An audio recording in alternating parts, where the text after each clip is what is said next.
안녕하세요. 성교육 성상담을 25년째 하고 있는 배정원입니다. 섹스하면 뭐가 떠오르세요? 제가 이런 질문을 학생들한테 던지면 굉장히 당황해요. 곰곰이 생각하다가 성스러운 것이요, 사랑을 나누는 것이요, 뭐 이렇게 얘기하다가 잘 얘기하는 학생은 여자와 남자의 구별이요, 성별이요 이렇게 얘기하는 경우도 있어요. 그런데 성 안에는 굉장히 많은 것들이 들어있어요. 뭐 데이트라든지 사랑이라든지 뭐 바디 이미지 다 들어가고, 섹스는 사실은 성에 있어서 n분의 1밖에 안 돼요. 그 n분의 1밖에 안 되지만 굉장히 커다란 의미가 분명히 있기는 하죠. 그래서 지금 얘기하려고 하는 섹스는 어떤 성적 긴장을 해소하는 쾌락만의 의미로 하는 섹스가 아니라 사랑하는 사람과 하는 섹스에 대한 얘기를 주로 하고 싶어요. 그래서 일단은 여자와 남자 어떻게 다른지 좀 알아보겠습니다.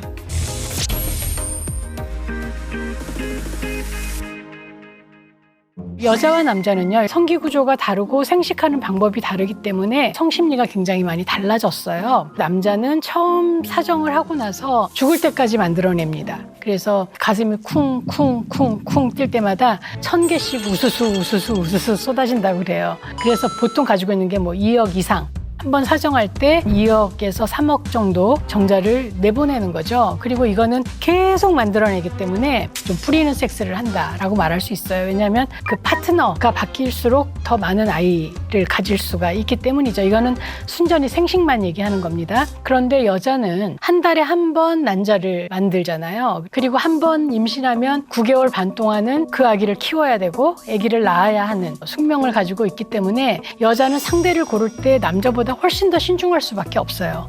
한 번 섹스를 해서 치러야 되는 보상이 많으니까 거절을 자주 할 수밖에 없죠. 남자는 좀 파트너 수가 많고 신선함에 더 예민하다면 여자들은 이 파트너가 계속 나를 돌보고 부양하고 내 옆에 좀 있어줄 것인가가 더 중요했을 거라고 생각해요. 그래서 남자와 여자의 성생리는 굉장히 많이 다르고 그것은 성심리에도 영향을 미쳐요. 그뿐 아니라 환경적인 영향도 굉장히 많죠. 사회문화적으로 성에 있어서 남자보다 여자한테 훨씬 더 좀 비판적인 눈을 가지고 있어요. 특히 우리나라가 더 그렇잖아요. 남자들은 성에 대해서 많이 알수록 능력이 있고 여자들은 그러면 밝힌다 그러고 해프다 그러고 여전히 좀 여자들 보고 능력 있다고 하지는 않는 것 같아요. 그래서 사회적인 평판에 있어서도 여자들은 훨씬 더 억압을 받고 있다라고 생각을 합니다. 남자하고 여자한테 일어나는 그 성반응은 같으면서 굉장히 다르게 나타나는 경우가 있어요. 보통 성욕기, 성흥분기, 성오르가즘기, 해소기 이렇게 나눠서 얘기할 때가 많이 있어요. 성욕의 부분에 있어서는 성욕을 부추기는 호르몬인 테스토스테론은 여자도 남자도 나와요. 그런데 남자가 테스토스테론 분비가 훨씬 더 많고 훨씬 더 영향을 많이 받는 거죠. 그래서 남자가 사춘기가 되면서 테스토스테론을 분비하고 거기에 대한 반응을 일으키게 되죠. 그리고 또 남자들은 시각적으로 자극을 많이 받잖아요. 벗고 있는 여자를 보거나 여자의 긴 다리를 보거나 혹은 뭐 상상만 해도 발기가 되는데 남자들은 시각에 자극을 받는다면 여자들은 후각에 굉장히 예민해요. 그래서 남자들은 사진이나 닮은 여자를 보고 첫사랑을 기억을 한다면 여자들은 냄새로 기억하는 경우가 굉장히 많잖아요. 그래서 코스모폴리탄지에서 설문조사를 해보니까 18에서 46가지의 그 여자들의 90%가 남자들한테 좋은 냄새 나는 것, 향수를 쓰는 것이 참 좋다라고 얘기를 했대요. 그래서 어쨌든 여자와 남자의 성흥분, 성욕은 굉장히 많이 다르다라고 말할 수 있어요. 그리고 성욕은 나이가 들어가면서 떨어지는 경우가 굉장히 많이 있고요. 남자가 성욕이 떨어지는 이유는 굉장히 피곤하고 스트레스가 많을 때, 잠이 너무 부족할 때 이럴 때 성욕이 떨어질 수 있고 여자도 마찬가지죠. 여자도 잠을 좀 많이 자는 여자가 성욕이 충분하다라는 얘기를 많이 합니다. 그리고 상대한테 너무 익숙해지면 자극이 없어질 수도 있겠죠. 여자들의 경우는 폐경이 되면 성욕이 갑자기 훅 떨어질 때가 많이 있어요. 떨어진 성욕을 좀 높일 수 있는 방법은 규칙적인 섹스하는 것도 굉장히 중요해요. 그래서 섹스를 하면 테스토스테론이 더 많이 분비가 되거든요. 그러면 또 성욕이 생기고 이게 점점 이렇게 좋아질 수가 있어요. 근데 안 하면 떨어지고 그렇게 되면 더 안 하게 되고 이러면서 악순환이 되는 거죠. 그리고 또 환경에 변화 주는 것도 굉장히 중요할 것 같아요. 특히 우리 부부관계에 있어서는 배우자한테 가장 매력적이지 않게 보여요. 우리가 나갈 때는 막 화장도 하고 막 멋있게 하고 나가는데 집에 오면 너무 구질구질한 모습으로 그냥 보인단 말이에요. 여러분들이 가장 매력적으로 보여야 될 사람은 사실은 내 남편이고 내 아내고 내 파트너예요. 그렇기 때문에 나에게 성적 매력을 느낄 수 있도록 긴장을 좀 해야 되고, 장소 같은 것도 좀 지루해졌을 때 장소를 좀 바꿔보는 것도 좋아요. 여행을 가는 것도 굉장히 좋은 일이고, 또 집안에서도 왜 좀 장소를 바꿔보는 것도 좋아요. 안방 침실에서만 하지 말고 뭐 소파에서도 한다든지, 또 로맨스를 좀 만들어가는 것도 굉장히 중요하죠. 그래서 내 열정을 좀 끌어올릴 수 있도록 하는 것이 굉장히 필요할 것 같아요. 그리고 이제 성흥부는 어떤 거냐면 충혈되는 거예요. 이제 흑울이 되면 성기에 피가 쫙 몰려 들어가서 충혈이 됩니다. 그거를 남자들은 발기라고 얘기하고, 여자들도 발기 현상이 일어나요. 그래서 남자들은 성기가 딱딱해지면서 삽입할 수 있게 만들어지지만, 여자는 여자의 성기는 가슴하고 외음부를 성기라고 얘기하거든요. 여자의 외음부도 충혈이 되니까 커지고 더 예민해지고, 또 여자의 가슴도 커지고 그 유두가 딱딱하게 일어서는 걸 알 수 있어요. 그걸 발기라고 얘기를 할 수 있죠. 그리고 여자는 그 삽입을 받아들이기 위해서 질윤활이 이루어지지 않으면 상처가 나거나 아플 수가 있어요. 그래서 충혈 현상이 여자의 질윤활을 가져오기도 합니다. 그래서 여자가 남자 정도의 흥분에 도달하려면 한 20분 정도의 애무가 필요하다고 하고, 그리고 그 애무는 지난번에 섹스가 너무 좋았으면 훨씬 더 짧아질 수 있어요. 기대 때문에. 그래서 계속 예쁘다고도 해주고 많이 만져주는 게 여자를 흥분시켜줄 수 있는 방법입니다. 그런데 성흥부는 피돌기하고 굉장히 연관이 되어 있다고 했잖아요. 그래서 피돌기에 문제가 생기면 발기가 잘 안 될 수 있어요. 그래서 40 지나면 발기의 문제를 조금씩 느끼는 사람들이 있어지고요. 뭐 요즘은 약들이 많이 나와 있어요. 그래서 발기를 도와주는 주사라든지 발기부전 치료제들이 많이 나와 있고, 하지만 유산소 운동이라든지 좋은 음식, 잠 많이 자는 것 굉장히 중요합니다. 그리고 남자들이 심리적인 경우는 사실은 발기부전 치료제가 별로 도움이 안 돼요. 내가 안 되면 어떻게 하지? 막 이런 불안 같은 거, 피돌기의 문제가 아니라 불안이 있을 때, 그리고 상대한테 화가 막 나 있을 때, 상대가 너무 밉고 꼴 보기 싫을 때, 이럴 때는 뭐 당연히 하고 싶지가 않잖아요. 그러니까 흥분이 안 되죠. 성흥분기가 되면 이제 삽입에 대한 준비가 되어 가는 거죠. 그래서 삽입을 하고 오르가즘까지 가는데, 사실 오르가즘을 잘 못 느끼는 여자들이 굉장히 많아요. 남자들은 오르가즘이 너무 확실히 나타나요. 사정을 하기 때문에. 하지만 여자는 오르가즘을 느꼈는지 안 느꼈는지를 잘 느끼지 못할 때가 많아요. 여자들이 오르가즘을 못 느끼는 경우는 성관 개발이 안 돼서 그런 경우가 많이 있다고 생각을 해요. 그래서 남자들보다 여자들이 성 경험이 적은 경우가 훨씬 더 많고, 남자들은 자위를 많이 하잖아요. 자위행위는 혼자 하는 좋은 섹스의 연습이란 말이죠. 그래서 어려서부터 성관 개발하는 거죠. 그리고 어떻게 하는 게 나는 좋아 를 아는데, 여자들은 자위를 한 60% 정도 한다고, 결혼한 여자들까지 합치면. 그래서 자위행위를 좀 해보라고 얘기도 많이 하죠. 왜냐하면 여자들이 자위를 통해서 자신의 오르가즘 느낌을 알면 성관계에 있어서도 몸을 좀 이렇게 살짝 움직이기도 하고, 그 느낌을 좀 받아보기 위해서 애를 쓸 거기 때문에 성감 개발을 좀 하는 게 좋다라고 얘기를 하고요. 그리고 이제 드리고 싶은 얘기는, 오르가즘이 목표가 아니라는 거예요. 꼭 오르가즘을 느껴야 돼 이렇게 강박을 가지고 있으면 오르가즘은 도망가요. 그렇기 때문에 그냥 릴렉스하고 갈 때까지 가보자, 이런 마음으로 해야만 오르가즘을 좀 느낄 수 있을 거고요. 오르가즘은 매번 오면 너무 좋겠지만, 아니면 보너스처럼 오는 것도 즐겁게 받으셨으면 좋겠고, 너무 오르가즘에 집중해서 다른 좋은 감각을 잃지 않으셨으면 좋겠어요. 남자하고 여자의 성 건강 관리는 어떻게 하면 좋으냐? 제일 중요한 건 청결이죠. 평소에도 깨끗해야 되고, 성관계 하기 전과 후는 몸을 씻는 게 좋고, 성관계를 하고 난 후는 여자는 빨리 소변을 보는 것이 좋습니다. 그리고 기온이 굉장히 중요한데요. 남자들은 기온이 높으면 건강한 정자가 만들어지지 않습니다. 다 망가져요. 더위가 오래 지속된 해는 9개월 뒤에 출산율이 확 떨어집니다.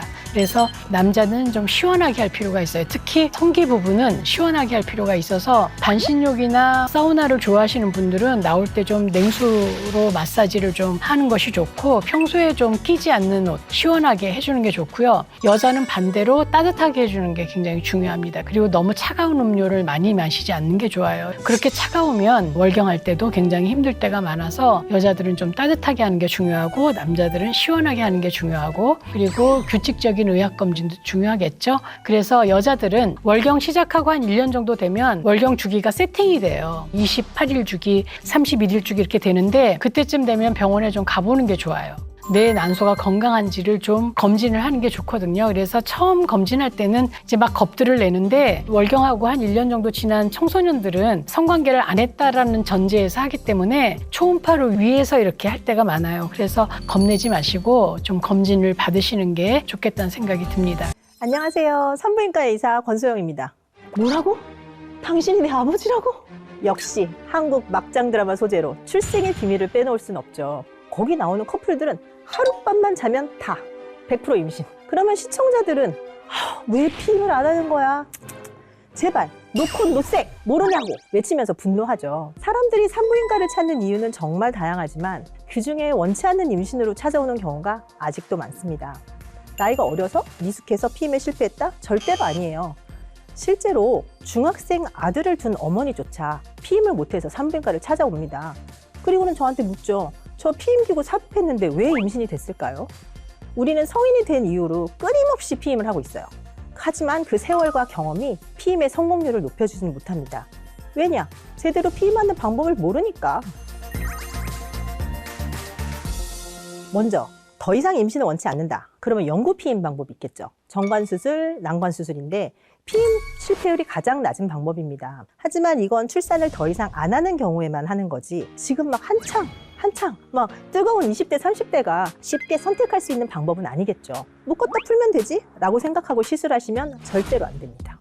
예전에는 이렇게 실로 그 정관이라든지 그거를 실로 묶었어요. 그 실로 묶었을 때는 그 실이 풀렸거든요. 근데 요즘에는 레이저로 지지직 다 지져요. 뭐 20대인데 좀 놀고 싶어서 그냥 마음껏 성생활을 하고 싶어서 뭐 정관 수술한다. 그러다가 여러분 배가 끊깁니다. 절대로 그렇게 그냥 놀겠다고 정관 수술 하시는 거는 노노노. 그럼 이제 비영구적인 피임법에 대해서 이야기를 좀 해볼까요? 병원에 안 가고 할 수 있는 거, 뭐 주기법, 지뢰사정법, 뭐 콘돔과 페미돔, 경구피임약 그 정도가 있어요. 첫 번째 월경주기법. 생리주기가 정확한 경우에는 성공 확률이 높아요. 그런데 스트레스를 받아서 뭐 생리가 불규칙한 경우에는 평균 피임 실패율이 한 20% 정도라고 봅니다. 두 번째, 지뢰사정. 우리나라 사람들이 정말 많이 사용하는 방법이고 산부인과 의사들은 정말 기겁을 하는 방법이죠. 사정 직전에 질 밖에 사정하는 것인데 이게 타이밍을 못 맞추면 그냥 임신이거든요. 지뢰사정은 평균 피임 실패율이 그래서 25%나 됩니다. 실수로 찔끔 해놓고 쿠퍼액으로 임신이 됐나? 아닌데 이러는 분들 많아요. 쿠퍼액은 죄가 없습니다. 내가 쿠퍼액이라고 생각했던 것이 사실은 정액이었기 때문이죠. 쿠퍼액에도 아주 소량의 정자가 포함되어 있기는 하지만 그 수가 너무 미미하고 형태나 운동성 면에서 질이 아주 떨어지기 때문에 그걸로 임신이 되진 않아요. 그런데 한 번 관계를 하고 사정을 했어요. 좀 이제 한 30분, 1시간 쉬었다가 이제 두 번째 사랑을 나누는 경우에 있어서는 그 통로에 이전에 사정되었던 정액이나 정자가 남아 있어서 그걸로 임신이 될 수 있죠. 그러니까 하루 저녁에 2번 또는 여러 번 사랑을 나누는 경우라면 두 번째 이후부터는 지뢰사정이 아닌 반드시 콘돔을 사용해야 됩니다. 셋째, 가장 흔히 아는 콘돔이 있죠. 사실 콘돔이 불량만 아니라면 97% 피임이 돼요. 그런데 착용법을 제대로 몰라서 또는 이게 절정의 타이밍에서 급하게 끼다가 찢어지는 경우도 있고요. 중간에 콘돔이 빠져버리는 경우도 있거든요. 그러다 보면 콘돔의 평균 피임 실패율은 14% 정도 됩니다. 숫자로 보면 실패 확률이 낮아 보이거든요. 그런데 최소 8번에 1번 정도 임신이 될 수 있다는 거죠. 자, 일주일에 남자친구랑 2번 만나서 사랑을 한다. 그러면 한 달이면 8번이잖아요. 그러면 한 달에 1번은 실수를 할 수 있다는 거죠. 위험할 수 있어요. 간혹 콘돔을 2개 끼면 되는 거 아닐까요? 하고 물어보는 분들이 계세요. 절대로 안 됩니다. 피임 효과가 2배가 아니라 마찰로 인해서 이게 찢어질 확률이 2배가 돼요. 또 하나, 페미돔이라고 있어요. 페미돔은 여성용 콘돔이라고 이해하시면 되는데 콘돔과 마찬가지로 이게 피임도 되고 그 다음에 성병을 예방하는 효과가 있어요. 피임 실패율은 이것도 거의 한 20% 정도 되고요. 남성용 콘돔은 발기가 되어야지만 그걸 씌울 수가 있는데 페미돔은 성관계 전에 미리 넣어놓고 그러고 나서 사용할 수 있어요. 페미돔과 콘돔을 2개 함께 사용한다. 이거는 아까 말씀드린 것처럼 콘돔 2개 사용하는 거나 마찬가지거든요. 그래서 둘 중에 한 가지만 사용하시면 됩니다. 네 번째로 이제 경구피임약. 제대로만 매일 챙겨서 먹으면 99%의 성공률을 보여요. 근데 매일매일 먹는 게 번거로울 수 있어요. 까먹거나 일이 생겨서 챙겨 먹을 수 없는 경우가 생기거든요. 그러면 평균 실패율이 한 7% 정도 됩니다. 아, 오늘 술을 마셔야 돼서 못 마실 것 같은데 어떡하죠? 물어보시거든요. 일단 술이랑 드셔도 됩니다. 상관없습니다. 이런 경우 저는 보통 이제 아침에 일어나서 복용하시는 걸 권유해요. 아침에 까먹으면 점심시간 때쯤 기억나면 그때 먹으면 되거든요. 내가 좀 저녁 시간이 불규칙하다, 내가 회식이 많다, 저녁 약속이 많다 하시는 분들은 이제 아침에 먹는 게 더 안 까먹고 잘 복용하실 수 있어요. 피임약을 뭐 띠링띠링 이제 알람 맞춰놓고 꼭 일정한 시간에 먹어야 한다고 착각하시는 분들이 있는데요. 대부분 지금 우리나라에서 시판되고 있는 경구 피임약 같은 경우는 그냥 하루에 한 알만 드시면 돼요. 아침에 먹든 점심에 먹든 저녁 때 먹든 그냥 안 까먹고 하루에 한 알만. 이제 하루 빼먹었다. 그 다음날 2알 드시고 이틀 빼먹었다? 그러면 이제 세 번째 날 3알 드시고 그렇다고 그러면 난 이틀마다 2알씩 먹으면 되겠네 이렇게 하시면 안 됩니다. 그렇게 불규칙하게 복용하는 게 반복되면 중간중간에 막 찔끔찔끔 피가 나오는 부정출혈도 생기고요. 이게 결국은 피임 실패로 이어질 수 있어요. 모든 사람이 경구 피임약을 먹을 수 있는 건 아니고요. 먹으면 안 되는 사람들도 있어요. 대표적인 게 이제 현재 유방암이 있는 사람, 고혈압, 뭐 합병증을 유발한 당뇨병, 뇌경색, 폐색전증 뭐 이런 거죠. 35세 이상의 여성이 하루 반갑 넘게 흡연하면 역시 금기입니다. 나는 33살이야. 35은 안 됐어. 나는 하루 5끼 피밖에 안 피워. 뭐 이런 식으로 안심하시면 안 돼요. 경구 피임약으로 피임하겠다. 그러면 담배를 끊으시고 나는 담배를 못 끊겠다. 그러면 다른 방법으로 피임을 하셔야 됩니다. 지금까지 설명한 방법들은 내가 병원에 안 가고 할 수 있는 방법들이고요. 이제는 병원에서 시술받는 방법들이 있어요. 자궁 안에 넣는 피임장치, 그 다음에 팔에다가 넣는 피임장치, 임플라논이에요. 먼저 자궁 내 피임장치는 자궁 내 이렇게 빈 공간에 이렇게 T자 모양의 루프를 넣는 거예요. 자궁 내 피임장치는 호르몬이 들어가 있는 것과 안 들어가 있는 걸로 나누고요. 일반 루프, 그러니까 호르몬이 안 들어가 있는 구리 루프는 좀 생리량이 많아질 수도 있고 생리통 그런 부작용이 생길 수도 있어요. 그래서 요즘에는 호르몬이 들어가 있는 루프, 미레나, 카엘리나, 제이디스 그런 거를 많이 사용을 하는데 이 호르몬이 자궁 내막을 억제해서 피임 효과도 나타내고 생리량도 줄여줘요. 그런데 이 호르몬이 내 몸에 적응할 때까지 뭐 짧게는 한 달, 길게는 6개월 정도까지 찔끔찔끔 부정출혈이 생기는 경우도 있어요. 그 빈도가 한 10명 중에 1명, 한 10% 정도로 꽤 흔한 편이기는 하고요. 근데 요 시기만 지나고 나면 뭐 5년 동안 편안하게 피임을 할 수 있는 방법입니다.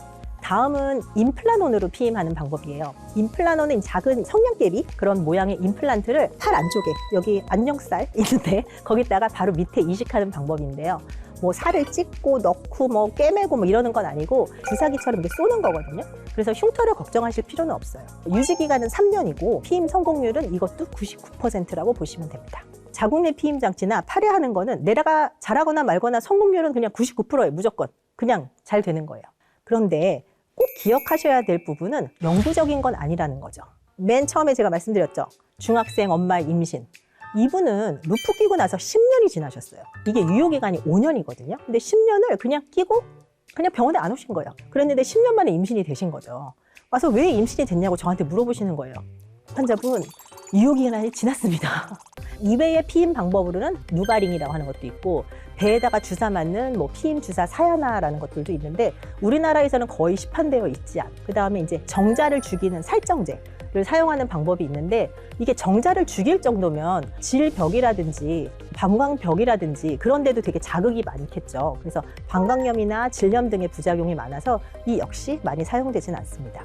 완벽하게 준비된 상태에서 뜨거운 밤을 보내면 좋겠는데 살다 보면 그렇지 못한 경우도 생기죠. 이런 경우에는 응급피임이라고 칭하는 사후피임약을 복용하게 됩니다. 솔직히 사후피임약이 몸에 좋은 약은 절대로 아닙니다. 하지만 이 상황에서 임신을 하는 게 더더욱 싫은 결과가 나타나니까 복용하는 거고요. 사후피임약은 이제 고용량 호르몬이 들어가서 착상이 되지 않도록 방해하는 거예요. 이번 생리 주기에만.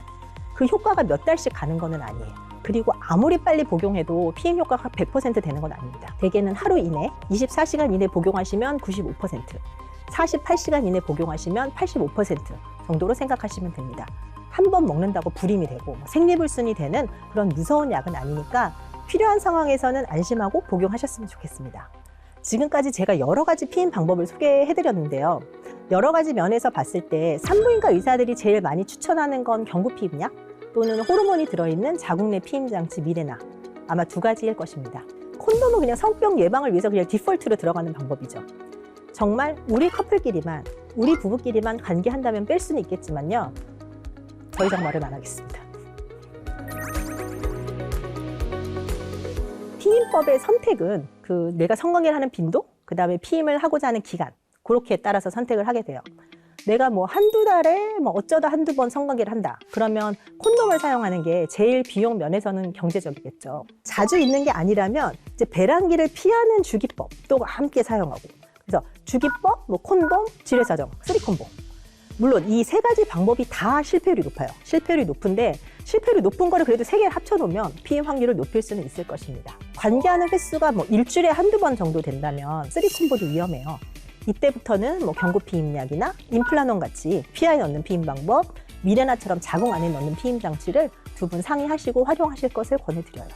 1년 이내에 좀 짧은 기간 동안 피임을 원하는 경우에 있어서는 경구 피임약을 추천을 해드려요. 근데 경구 피임약은 이제 매일 먹어야 된단 말이에요. 근데 내가 생활이 되게 불규칙하다. 아니면 내가 성격이 정말 되게 덤벙거리고 잘 까먹는다. 이런 경우에 있어서는 별로 권장하지는 않습니다. 1년 이상의 기간 동안 피임을 해야 되고 그다음에 성관계 횟수가 자주 있다면 뭐 팔에 삽입하는 임플라논이나 자궁에 넣는 자궁 내 피임 장치를 하시는 게 좋겠고요. 출산 이후에 첫 아이 낳고 둘째를 한 2, 3년 정도 뒤에 갖겠다 이렇게 터울을 두려고 한다. 그러면 제일 많이 추천해 드리는 거는 루프예요. 더 이상 출산을 원하지 않을 때는 정관 수술이나 남성이 하는, 여성이 하는 난관 수술을 권장해 드립니다. 물속에서 성관계를 해도 임신이 되나요? 예스! 뜨거운 물, 차가운 물, 수영장물, 바닷물 어디서 하든지 물속에서도 임신이 됩니다. 비슷한 질문 중에 하나인데 이제 둘이서 이제 욕조에서 탕에서 사정했는데 임신이 되는지 물어보는 경우도 있어요. 탕에서 사정을 했는데 둘이 이제 몸이 떨어져 있는 경우야. 이렇게 결합되어 있는 경우가 아니라 떨어져 있는 경우. 정자가 이제 물속을 헤엄쳐 가서 질 입구를 찾아서 임신이 되지 않을까요? 하고 물어보는데 말이 될 것 같으세요? 수돗물은 각종 화학약품이 있잖아요. 죽겠죠. 그러니까 미지근한 물이 있는 것에서는 정자가 몇 분은 살 수는 있어요. 하지만 그 수분 안에 질 입구를 찾아서 갈 수는 없습니다. 구강성교를 할 때도 콘돔을 껴야 되나요? 예스! 간혹 구강성교로 임신이 되냐고 물어보시는 분들이 있어요. 물론 그건 아니죠. 정액을 삼킨다고 해서 임신이 되진 않아요. 근데 구강성교로도 성병은 옮아요. 그래서 사실상 구강성교를 할 때도 콘돔 사용은 권장합니다. 정액이 묻은 손가락을 질에 넣었습니다. 임신할 수 있나요? No, no, no. 근데 이 질문 정말 많이 물어보시는 질문 중에 하나거든요. 이론적으로 불가능한 것은 아니에요. 하지만 사실 아주 희박합니다. 자궁 안에서는 정자가 5일까지 생존을 할 수 있는데 공기 중에 노출되고 마르면은 운동성이 상실되니까 죽죠. 제가 일을 하고 있으면 정말 이렇게 모를 수 있나 할 정도의 질문들이 병원으로 계속 문의가 와요. 오는 것 중에 하나가 저는 첫 경험인데 임신할 수 있어요? 저 임신했는데 다른 남자랑 잤어요. 아기 아빠가 바뀌나요? 말도 안 된다고 생각하지만 이런 걸 물어보는 분들도 있어요. 우리나라 성교육의 현실이 이렇답니다. 지금까지 피임에 대한 주제로 이야기를 해봤는데요. 제가 한마디 더 드리고 싶은 말이 있어요. 여러분, 왜 이렇게 불안한 사랑을 나누세요? 임신에 대한 걱정이 있으면 특히 여자들은 성관계를 즐길 수가 없답니다. 제대로 알고 정확한 피임을 하는 것이 즐거운 사랑으로 가는 길입니다. 즐거운 사랑 나누세요. 여러분들 사랑과 연애에 대해서는 친구든 TV든 수많은 사람들이 조언을 하기도 하고 또 상담도 해주고 토론도 하는데요. 섹스에 대해서는 어떻습니까? 여러분은 섹스라는 말을 들으면 어떤 생각이 떠오르세요? 우리 인간들은 섹스 없이 존재할 수 없는 그런 존재인데도 불구하고 특히 우리나라에서는 아직도 섹스에 대해서 말하는 걸 굉장히 금기시합니다. 심지어 사랑은 깊고 섹스는 가볍다고 생각하죠. 이렇게 사랑과 섹스에 대한 대우가 극과 극이군요. 자, 그렇다면 정말 사랑과 섹스가 별개인 건지 오늘은 사랑과 연애 그리고 섹스에 대한 이야기를 해보려고 합니다.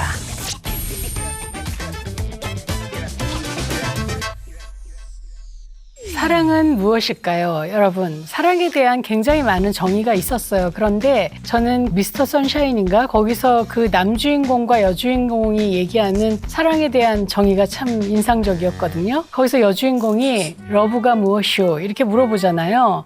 그러니까 남자 주인공이 러브는 총알보다 뜨겁고 훨씬 더 강렬한 것이라고 얘기를 했습니다. 자, 여러분은 사랑에 대한 정의를 어떻게 생각하세요?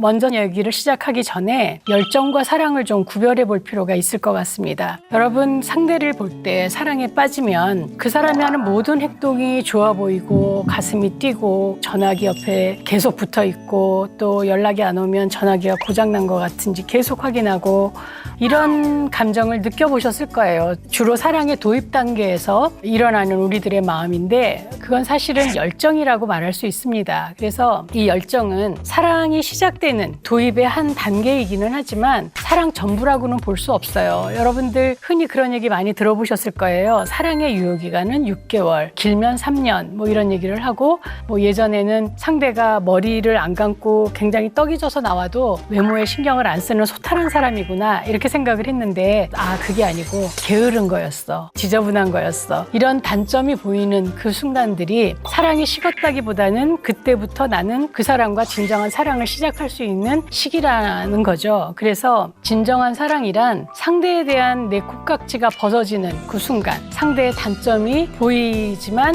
그럼에도 불구하고 저 사람을 안고 가겠다라는 어떤 나의 의지가 같이 갈 때 사랑이 비로소 시작된다라고 저는 생각을 합니다.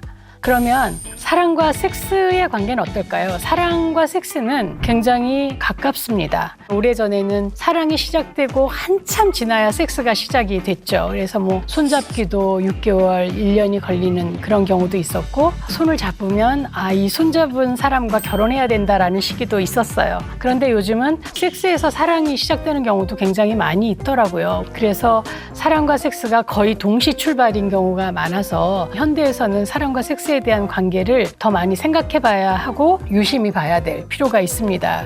그런데 사랑에 대해서, 섹스에 대해서 생각을 하기 전에요. 우리는 좀 더 생각해 볼 것이 있습니다. 그건 뭐냐면 성적 동의와 성적 자기결정권이라는 거예요. 여러분 많이 들어보셨죠? 성적 자기결정권은 뭐냐면요. 우리 흔히 성적 자기결정권을 얘기할 때는 성관계를 기준으로 얘기할 때가 많아요. 그래서 성행위를 할 것이냐 안 할 것이냐를 결정하는 권리, 그리고 성행위의 내용을 어떻게 할 것인가, 어떤 피임을 할 것인가를 결정하는 것이 성적 자기결정권이다 이렇게 얘기하는 경우가 많은데 그건 좀 너무 좁은 의미의 성적 결정권이라는 생각을 하고요. 사실 진정한 성적 자기결정권은 나의 몸에 대한 권리를 주장할 수 있는 자기 주도권에 대한 이야기입니다. 그래서 성행동뿐만 아니라 내가 어떤 색으로 머리를 염색을 할 것인지, 피어싱을 할 것인지, 문신을 할 것인지, 혹은 포경수술을 할 것인지 이런 어떤 나의 몸에 대한 권리를 행사할 수 있는 것, 그걸 주장할 수 있는 것이 성적 자기결정권이라고 볼 수 있다고 생각해요. 그리고 이제 성적 동의는 그런 성적 자기결정권을 가진 상대의 의견을 존중하는 것이죠. 그리고 이제 물어보는 것이기도 한데 외국에서는요, 이 성적 동의가 no means no라고 얘기를 많이 해요. 그래서 아니라고 말하면 아닌 거야, 하지 말아야 돼 라고 얘기를 하지만 우리나라는 no means all yes라고 볼 수가 있어요. 이 얘기는 뭐냐면 우리 오늘 같이 잘까? 뭐 사랑을 나눌까? 이렇게 물어보면 싫어 라고 얘기할 때가 있어요. 내가 준비가 안 돼서 싫어라고 얘기하는 건데도 불구하고 상대는 그거에 대해서 분석하는 거죠. 그래서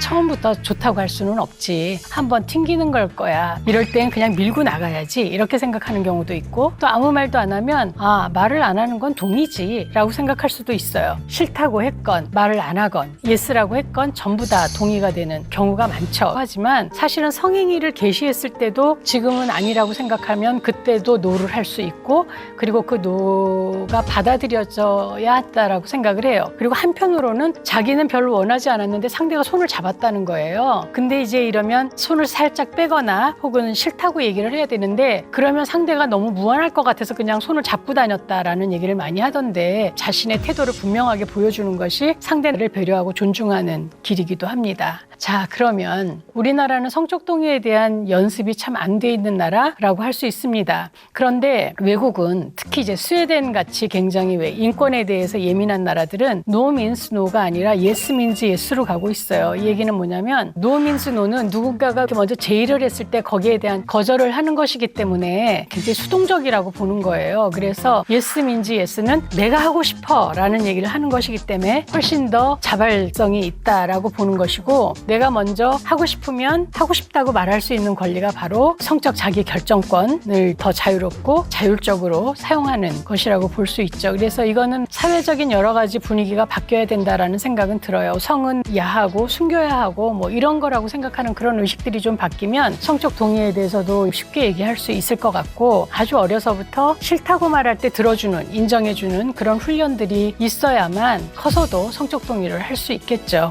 자, 그러면 우리가 연애를 시작할 때는 우리 주변에 있는 사람들하고 연애를 시작하게 돼요. 그 사람에게 관심을 보여주고 하는 것에서 보통 시작이 되죠. 그런데 여기서 여러분들이 조금 조심을 해야 될 거는 너무 이상형에 꽂혀 있어서는 안 된다는 거예요. 누구나 다 이상형은 있죠. 머리가 긴 사람이라든지 눈웃음이 예쁜 사람이라든지 뭐 이런 것들이 있는데 그렇지 않은 사람도 만나보는 건 굉장히 중요하다고 생각을 해요. 왜냐하면 내 이상형이 아닐지라도 나하고 잘 맞는 사람이 있고 매력 있는 사람들이 굉장히 많이 있어요. 그래서 우리 흔히 그렇게 얘기하잖아요. 바람둥이들이 잘 산다. 그 이유는 굉장히 많은 사람들을 만나봤기 때문에 어떤 사람이 나한테 잘 맞는지를 보는 안목이 굉장히 높아요. 그리고 이런 사람한테는 이렇게 대하면 된다는 어떤 그런 기술이 굉장히 발달해 있죠. 그래서 모두에게 좋은 사람이 아니라 나한테 좋은 사람을 만나야 되잖아요. 그렇죠? 나한테 특별하게 잘 맞는 사람들이 있어요. 그래서 그 사람을 만날 때는 내가 그렇게 포장하지 않아도 되고 내 존재만으로도 너무 편안한 그런 사람을 만나려면 정말 많이 만나고 안목을 키우셔야 됩니다.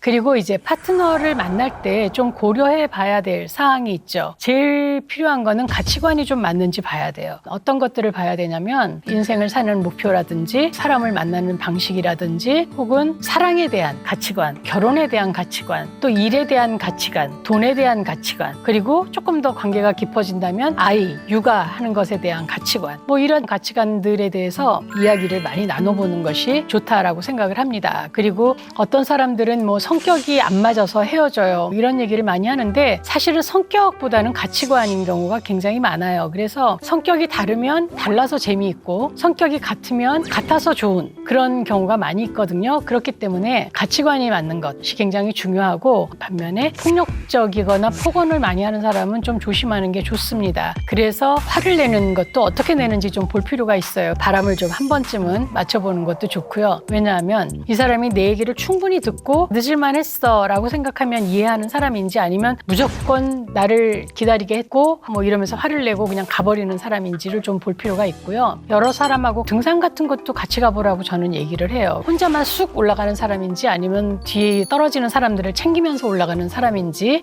이런 모습들을 좀 볼 필요가 있어요. 물론 이렇게 제가 여러분들한테 말씀을 드리지만 어떤 사람에게 빠지면 그런 것들이 다 장점으로 보일 때가 많아요. 그래서 가능하면 좀 나하고 잘 맞는 사람, 전체적으로 괜찮은 사람을 만나려고 노력하는 게 좋고 무엇보다도 내 자신이 좋은 사람이 되려고 노력하는 게 필요하겠죠. 요즘은요, 안전하게 만나는 것도 굉장히 걱정이 되고 안전하게 헤어질 수 있는가도 너무 걱정이 돼요. 스토커도 너무 많고 헤어졌다는 것 때문에 앙심을 품고 해코지를 하는 사람들이 너무 많기 때문에 사실 걱정이 되는데 이거는 사귀는 과정에서도 여러분들이 알아차릴 수가 있어요. 폭력적인 파트너는 특성이 있습니다. 일단 너무 지나치게 보호하려는 태도를 가진 사람은 생각해 볼 필요가 있어요. 표면적으로는 보호하는 그런 모양새를 갖추지만 그게 좀 심해지면 친구를 못 만나게 하는 경우도 있어요. 그리고 누구랑 어디를 만나서 무엇을 했고 무슨 얘기를 했고 그런 것에 대해서 굉장히 꼬치꼬치 물어보는 사람들, 그게 사실은 나의 소유라고 생각할 수 있고 구속하기 위해서 그러는 걸 수도 있거든요. 그래서 이런 사람들이 좀 그런 특성을 갖고 있고요. 두 번째는 사소하고 일상적인 것에 분노하는 경우가 굉장히 많아요. 어디에서 화를 낼지 잘 모르겠는 거예요. 너무 화를 불쑥불쑥 내기 때문에. 그리고 세 번째는 관계를 자기 방식대로만 끌고 가는 거죠. 메뉴를 정할 때도 뭐 먹고 싶어? 라고 상대에게 물어보지만 비빔밥? 그러면 에이